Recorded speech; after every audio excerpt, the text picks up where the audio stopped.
What is up, guys? NYKF31 here, shifting gears from football a little bit and talking some basketball. I'm playing some basketball. NBA Live 14 here.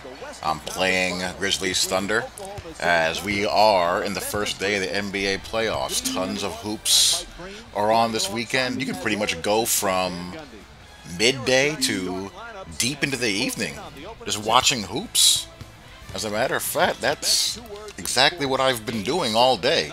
Started out watching Brooklyn-Toronto. I'll get into that game a little bit. As Paul Pierce went vintage Paul Pierce in the fourth quarter. Really like Paul Pierce. Paul Pierce is the goods. Have tons of respect for that guy's game. And I'm currently watching Golden State and the Clips in the fourth quarter duking it out. Clips have cut the lead, or cut the deficits down to 6 in the fourth. Golden State trying to defend and take game one on the road. Atlanta, Indy doesn't really interest me that much. I'll watch it anyway. And then the nightcap, Memphis, Oklahoma City. Good series there. Interesting matchup. As much as I fade in and out when it comes to interest in the NBA regular season, I love the NBA postseason. The NBA postseason is tremendous because everything I hate about the regular season is no longer there. The NBA regular season, it's endless. It just goes on and on forever. You have many nights where the quality of play stinks. You only really have a few must-see matchups during the whole season. But in the playoffs, all the riff-raff are gone, and we find out who's for real. We find out who's a fraudulent all-star and who is a true alpha dog. So, let's get into it. And let me start out with ultimately what I think is going to happen and how it's going to play out. I'm trying to think of a reason to not put Miami back into the finals, and I'm trying to make a case for my San Antonio Spurs to get out of the West again over Oklahoma City. I live vicariously through the San Antonio Spurs, even though I'm a Knicks fan. I'm a big Tim Duncan fan. I love the Spurs organization. I love everything they're about, everything that they represent. They just win. They've been winning forever, and they win the right way. I know that's cliche, but with the Spurs, that's pretty much the best way to sum them up. Cliches become cliche because there's truth to them. They're exceptionally coached. They have a culture that they hold their players accountable for meeting. Exceptional management. They play with poise. They play with good basketball IQ. They're just a well-oiled machine. You know exactly what you're going to get out of a San Antonio Spurs team. They just win. You never hear anything about them. No one takes their talents to South Beach. They're everything that's right about the NBA and how basketball should be played. But I just think Kevin Durant is playing at too high a level right now, and I think he's going to be the difference between San Antonio getting back to the finals and not. Wow, and business is picking up here in Los Angeles as Chris Paul just hit a three. So now Golden State is only up by 3 points with 3:04 left in the game. And DeAndre Jordan and his 1-for-6 self, shooting 43% from the line, is at the line. Now watch him go and hit both of these. Wouldn't that just be perfect NBA? Let's see if DeAndre can make these while I yap. But anyhow, going to the Eastern Conference. Oh, he made the first one. I wish I could say that I felt confident about somebody knocking off the Heat potentially, but I just don't see it happening. I don't think Indiana is entering the postseason in good mental shape. I think they're a mentally soft unit. I think they showed that they're a mentally soft unit late in the season as they tailed off and looked like a team in disarray. And DeAndre Jordan hits them both. 199 with 3 minutes left. Here we go, winning time.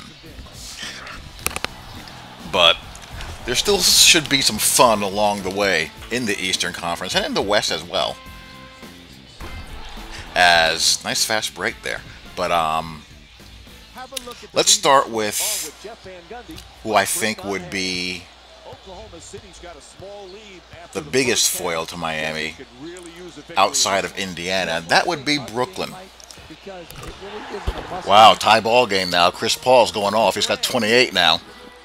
102-102. But let me get to Brooklyn. I thought Toronto would come out fast, make them look slow, make them look old, but Brooklyn, and especially Paul Pierce, really summoned up some toughness and got it done in game one. I mean, one game does not make a series, but Toronto just didn't look very poised. They looked sloppy, and DeRozan was just terrible. While, Paul Pierce, and that's the thing with veteran players, they may not have their legs on a game-to-game basis or sometimes at various points in the game. But he was able to summon up enough from the fountain of youth and carry them home, and Joe Johnson played very well. But I think Brooklyn can give the Heat trouble because of the fact that they do have that mental toughness, and they seem to agitate Miami. They're kind of like Chicago in that regard.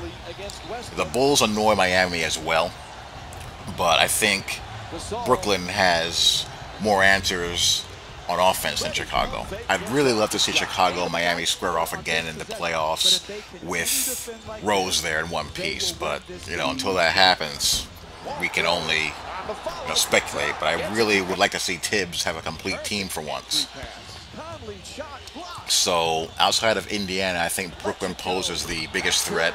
I mean, Indiana could still maybe get it together, but I just don't think they have it in it mentally to sustain anything and be reliable. This is really a great game. Now the Lakers wish they were in the playoffs. It must kill the Lakers to see the Clippers basically stealing the city right now, but the Clip are up 1. But that's how I think the East is going to shape up. I think that you're going to have Miami ultimately back in the finals, but I think Brooklyn, more so than Indiana, can make things interesting for them. But as far as first-round series are concerned, I think the Washington-Chicago series could be entertaining. I'm curious to see how John Wall will perform, but I just think Chicago is just offensively too good.